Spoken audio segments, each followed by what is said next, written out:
Hi guys. Tried to do this Facebook Live, but apparently the Facebook gods hate me. This is now like my third attempt. So my plan is to record this here and then throw it on YouTube and just post it in group. So far I have only moisturized. I recommend using something with SPF for daytime, and then now I'm just going to prime. For me it just locks in a little bit more moisture, but different primers do different things. So if you're oily, you can use a mattifying primer to sort of keep the oil down during the day. But in general, a primer will just sort of help your makeup apply. And then one of my favorites is the CoverGirl Clean BB. I don't know why they call it a BB cream, because it's a higher coverage than that, but it's a good drugstore cheapie. So I just like to put a little bit on my wrist. And then I use a damp beauty blender, but any kind of sponge will work. Real Techniques has a pretty good dupe at the drugstore for way less. But the idea is you want to bounce the product into the skin as opposed to smear it all over the place. This way you actually get a more specific application where you want it. You're not just smearing it all over the place.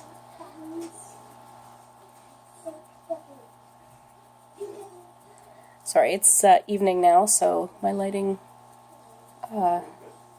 is all just lamps and lights and stuff. So for that step you can use foundation, you can use BB cream, CC cream, tinted moisturizer, whatever you want, just to even out your skin tone.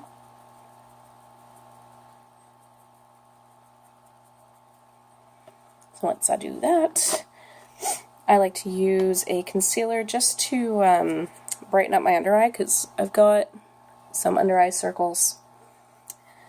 One of my favorites is the Age Rewind by Maybelline, because it's got basically the applicator right on it. So I just do sort of like a triangle shape under the eyes. Some beauty people put it like on the forehead and down the nose and stuff for contouring. That's a step that you can skip entirely. I use the pointy end of the beauty blender just to blend it all in. And again, this is a step that you can skip if you don't have under eye circles or if you don't care about them. But for me, this is sort of my basics. And again, you just want to pounce with this, because what this will do is, again, blend it into the skin as opposed to smearing it around, so you get a more precise application where you want it, not like down here, right? Okay, and then you want to set it with a powder. If you're really dry, you may not want to powder your whole face, but I hate the feel of wet foundation. I just use a big fluffy brush. I'm using the NYC Smooth Skin loose powder. I find it a little bit easier to work with, but you can use any kind of pressed powder or even a powder foundation if you want more coverage. And I just, again, bounce it in, because this will press the powder into the skin and really lock things in place. Whereas if you sweep, you run the risk of moving around the product underneath.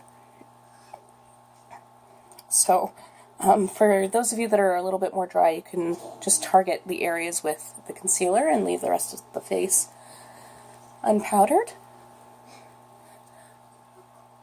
Okay, so once that's done, some people just sort of stop here.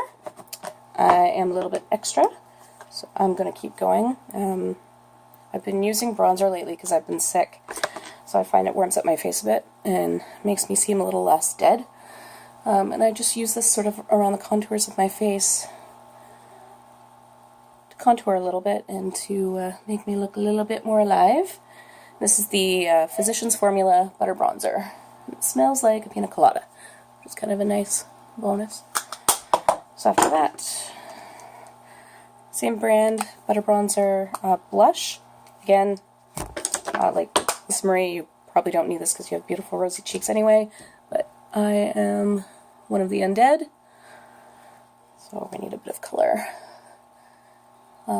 I don't put this all over the place. I prefer a smaller fluffy brush for, again, a bit more of a targeted application, because I've got such prominent cheekbones. And then from there, I like to highlight, because highlight.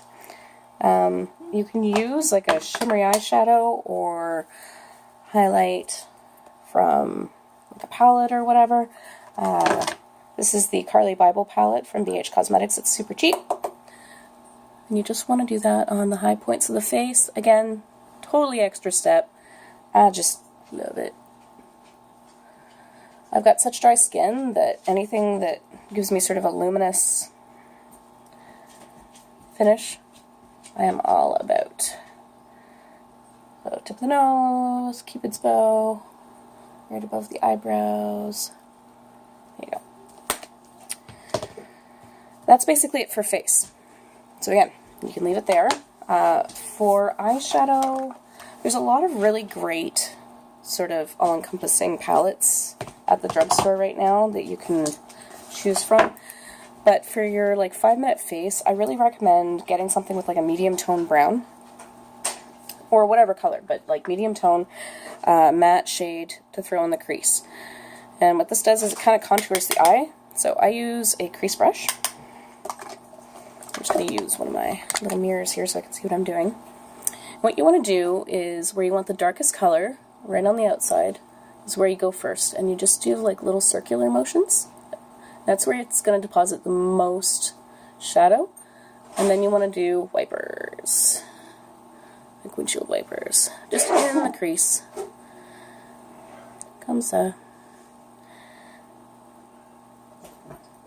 So that just creates like a natural shadow. And the key with any makeup, like any step that I'm going over here, is to create layers. Like you don't want to throw down a crap ton of product. You want to build it to the intensity that you want. Because if you're throwing it all down, then you get a harder time blending. And it's a hell of a lot harder to remove product as opposed to build up, right? So always start less, and that's the reason why I'm tapping off, because the one thing with drugstore products is they tend to be a bit more powdery, which means you can end up with too much crap on your brush, and then you end up with fallout under your eyes and all that jazz. So yeah, blending is sort of the most time-consuming part, but that's how you get really diffused shadow look without like really strong lines. Strong lines just, it's more severe. It's more of like a cut crease look. So again, you can stop there, or you can be fancy. You can put like a really pretty like shimmer color in the middle. You can deepen it up with like a really dark color. A lot of these sets will sort of come with all the colors that you need. So, for instance, you've got like a pearly highlight shade, the matte crease shade, a pretty darker shade to deepen or make it more vampy, and then, you know, the all-over lid shimmery shade. Same thing with this Milani one. You got 2 highlight shades, a black to deepen, a dark brown to deepen, your matte color for in the crease, and then a shimmery shade for on the lid. So a lot of these things kind of come with everything that you need. So if you have one, that's really all you need. Now for me, I like to deepen things up a little bit most of the time. Again, totally not necessary, but I do like a little bit of shimmer, as we saw with the highlight. So I like to highlight under the brow bone just to give a little bit of definition. Just like that. Nothing too fancy. And then right on the inner corner, especially when you're working, I find like my eyes get really, really red when I don't get much sleep. So this just sort of wakens them up a bit. And then what I like to do is just drag under the eyes a little bit. And the reason I do that is, and I never used to, is it creates a bit of balance. So if you can mimic whatever you've got going on up top, down below. So because I've got that medium shade on top, I'm going to actually bring it down here as well. So if you did use like a shimmery shade here, you want that there. You want your highlight shade dragged over. If you've got a really dark color, bring it here. So you basically want to repeat everything that you've done down below just to create a little bit of symmetry. So I'm just using a pencil brush and dragging underneath right against the lash line. You can also just use like eyeliner to do this, but I prefer to use shadow. It's a little less severe. You just drag it, and then you can use, like, this is a double-ended brush, so it's kind of handy, but I then use a fluffy brush to kind of blend it out. Because blending is key. Okay. So once that's done, mascara. I really like, this is a new one for me, but it's the Maybelline Lash Sensational. You can use as much or as little as you want. I prefer just one coat. I've got really fair, curly, thin lashes, so I just like a little bit of volume and color. I don't need to curl my lashes because they do that anyway.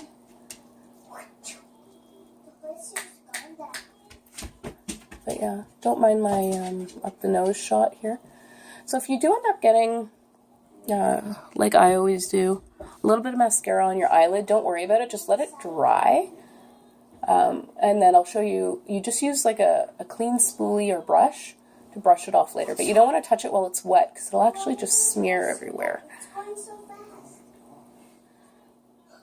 Okay, and then you don't have to. I like to do just a little bit at the bottom here.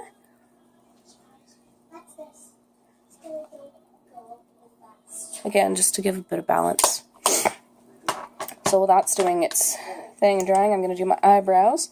My favorite thing for like quick is either shadow, and you can use like any matte shadow that matches your brows, or like a gel.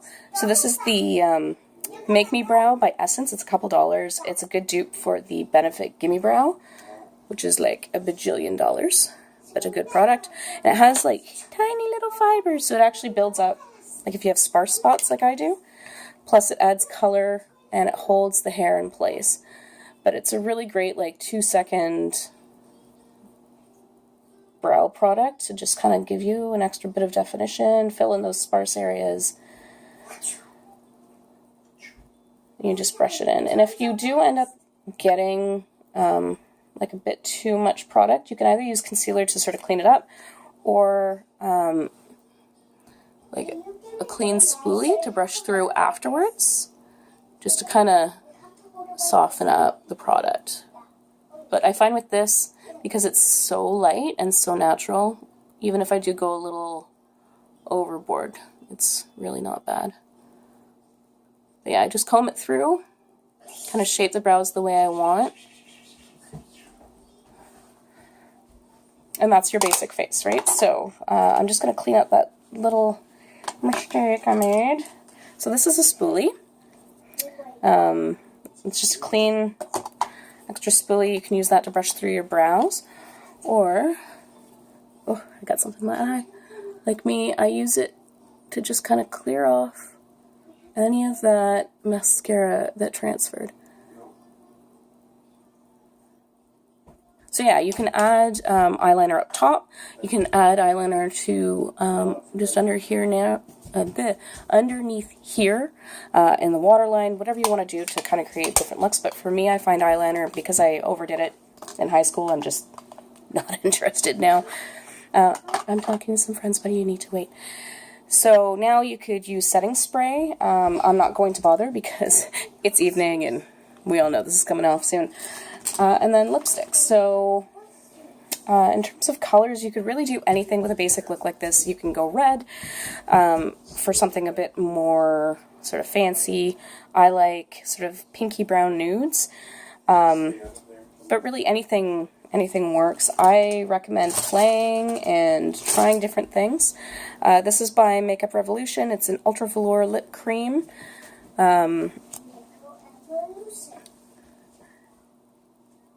It dries matte, and it lasts a little while, which I like. But because it's nude, I don't have to be quite so precious applying it. So that's it. I mean, it's a 10-15 minute face. Again, I recommend like just something to create a base. If you don't need that, don't worry about it. Conceal any spots that you have. Powder just to make sure that everything sort of stays where you need it to. Brows, really easy. Eyeshadow or gel. For eyeshadow, you can, like I say, just throw a little bit in the crease and it creates this really pretty basic look that really takes no time at all. It's just a matter of back and forth and back and forth. And if you can find a brush like this, like this is the Makeup Revolution one. I think this was like a $2 brush. I know e.l.f. makes one. You can get them at the drugstore. Real Techniques has one as well. It's basically just puffy at the top. See, this one's a little bit more dense, but it'll still do the job. And you just put it in the crease. Do a little circle here and then and for hooded eyes, you want it to come up a little bit onto the hood so that you can still see it. Because when the hood comes down, right, you don't want to lose all the work that you just did, so you want it to come up just a little bit so that you can see what you're doing. Right? So I hope that was helpful. If you have any questions or want like more info on different product ideas, let me know. Thanks, ladies. Bye.